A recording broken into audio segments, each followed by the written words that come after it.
is the frontier? What's the frontier? Well, I mean, it's kind of confusing. Describe it. Well, into a waterfowl, I guess you could say it's like about heaven, because in it he says, "Thou art gone, the abyss of heaven," and he says, "He who from zone to zone guides through the boundless sky thy certain flight." So you could say that like God is guiding the duck to heaven. Okay. What about in the other one? What was the other one? Last of the Mohicans. Yeah, what was in that? Yeah, and that one, I think it's saying that the frontier is valuable, and it's a land of opportunities, because the Americans are encroaching on the Native Americans' land. Okay. And it's still the unknown because the Native Americans are the people that inhabit it, and it's kind of mysterious in that way. Crow, what do you think the frontier is? I have no idea. Why don't we go ask some teachers though? Let's go. Dennis, what do you think the frontier is? If I had to describe what I think the frontier is now, Yeah. the universe. Universe. The deepest reaches of the universe. It's constantly expanding. There's so much mystery involved in that. I see that as the frontier. Clark, what do you think the frontier is? I think the frontier, as imagined by our early American literature, is the vast unknown. I think that it was everything west, going west. And there was so much that they hadn't explored. And so I would say it is the vast unexplored territory, which we now know as the United States, and it's all divided up and all of that. But they were really explorers in their time. So that's what I'd say. Do you think the American frontier is after the Revolution?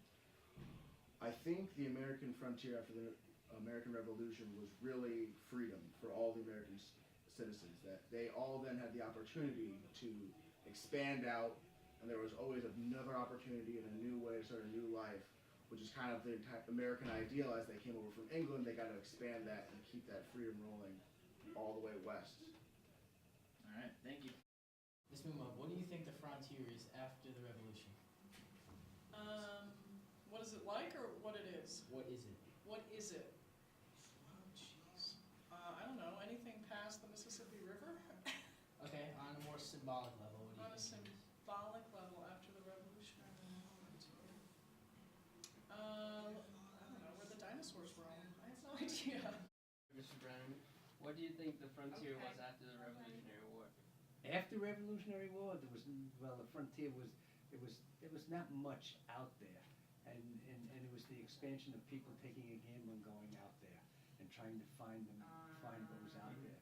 So they went out there with their families and little stagecoaches and wagon trains and went out there into the unknown. It was the unknown, but it also was the Indians were out there, and they had the Indian nation was out there, and they saw this coming on, and they were afraid, like, why are these people coming out here? Why are these white people coming out here taking our land? This is the land we hunted on. And it became. Wow, the teachers didn't help at all. But I found some things from The Last of the Mohicans by James Fenimore Cooper that could help. In the first line he says, leaving the unsuspecting Hayward and his confiding companions to penetrate still deeper into a forest that contains such treacherous inmates. And in this, he's kind of comparing the Native Americans to an unknown thing, like a person in a prison. And then later on, when he's talking about how the Europeans took their land, he says, foot by foot, they were driven back from the shores. And that's kind of like a hyperbole, because it's exaggerating how the Europeans took their land.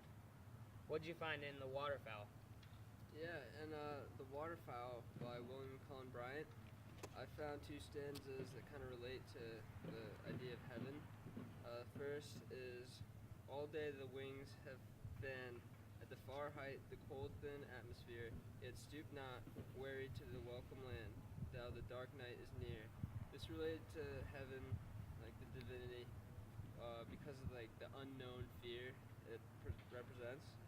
And then the other one is, He who from zone to zone guides through the boundless sky thy certain flight in the long way that I must tread alone will lead my steps aright.